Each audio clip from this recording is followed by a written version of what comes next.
Thank you, Can I, in the first instance, welcome the arrangement between the Central Bank and the Government in replacing the promissory note arrangement. We also welcome the fact that the ECB, in noting this arrangement, offered no objection to its configuration in the main, as it contains no write-down and honours the State's commitment to meet its obligation in full, albeit over a much longer period. Its effect of lessening the immediate debt burden on the State in the short term is a welcome development. And I too, like others, want to acknowledge the role played by the key personnel in arriving at this conclusion, namely Ministers Noonan and Howlin and their respective staff, and on Taoiseach and indeed Mr Honohan and his staff. It is the conclusion of what has been a long, difficult and complex process. A process which was not, I believe, fairly reflected by the same principled participants when, prior to the last election, they told the electorate that the bailout deal was not only such an onerous commitment on all our parts, but one which could be and would be radically overturned immediately on assuming office, as the mandate achieved warranted that to be the case. This deal, as stated, lessens our immediate debt burden, but remains a debt we are committed to, no matter how long that period. It is a deal that contains no write-down. That's unfortunate, but it's understandable. And I'm glad that the Taoiseach and the Minister Noonan have confirmed that they never sought a write-down. Again, this finally, but quite publicly, kills the myth that Minister Gilmore peddled prior to the last election. Much of the massive majority afforded to the government and to his party was based on the promise that he gave to the Irish public that it would be Labour's way and not Frankfurt's way. I want to acknowledge the government's continuance along the path of fiscal rectitude over the last 2 years. In the main, they have continued the thrust of the four-year plan.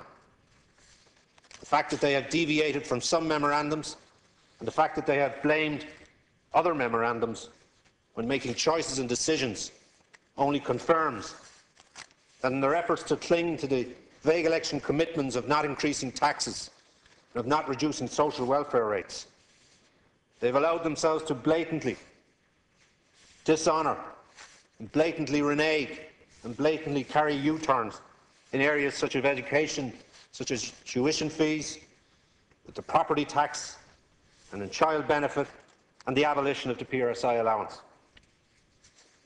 Let me say the real authors of this new deal, these new arrangements, are our citizens.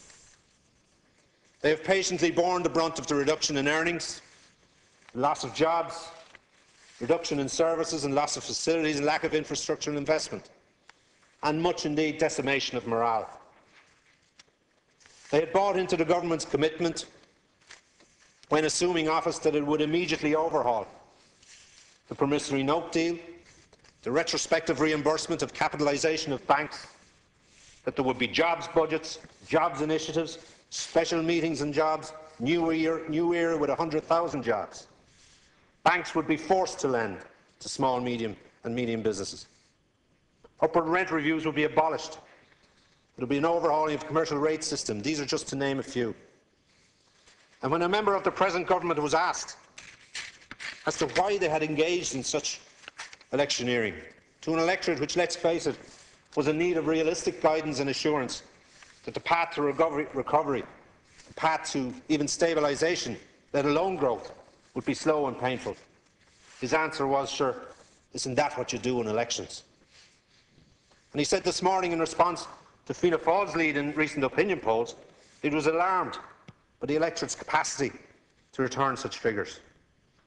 And I would hazard a guess that he might be better concentrating on the lack and the demise of the Labour Party rather than the renewal of the Fianna Fáil Party. Count Corley, last autumn, the Taoiseach himself acknowledged that the previous government was bounced into decisions to capitalise and guarantee.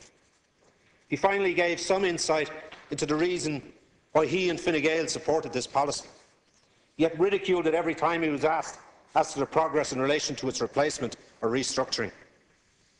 He also told us after the summit last June that the structures were being put in place to allow capitalisation of banks into the future.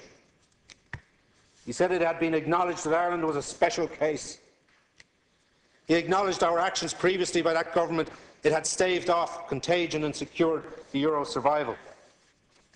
And this afforded him the opportunity to acquire our citizens, to acquire on our citizens' behalf retrospective capitalisation of AIB, Bank of Ireland and TSB.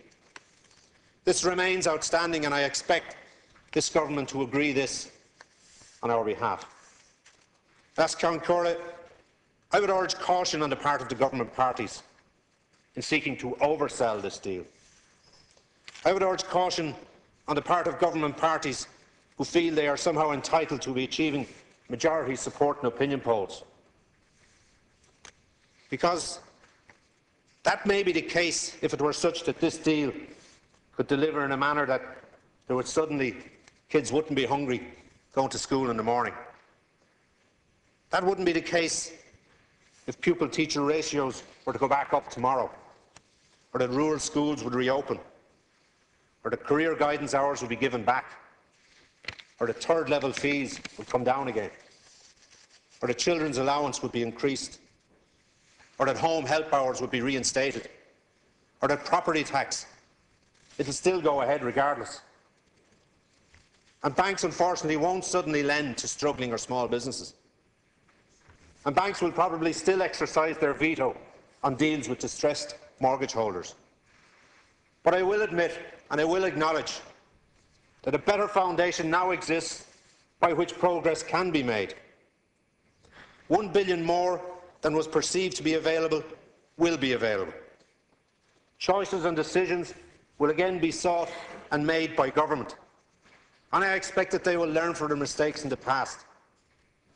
And if it's such that they want to clear this debt, if they really want to clear this debt, if they really want to clear this debt in a manner in which it will diminish in value and significance, then we all know you must achieve growth. And to achieve growth, it's obvious that you're going to have to up your game. An example, for example, would be, rather than penalising and taxing the pension industry, work with them. They want to invest in our economy, not be punished or taxed for being part of it. Many constituencies, such as my own, and many others, have suffered greatly by the lack of jobs and opportunities for its inhabitants. My constituency in the past maximised its potential by virtue of its resource in providing power to the national grid. It continues to do so, and it will utilise that resource right up to 2020. It has and does recognise alternatives and diversifications which are necessary. The previous government opened up the electricity market. Alternatives and renewables offer much potential, and this potential must be achieved by consensus.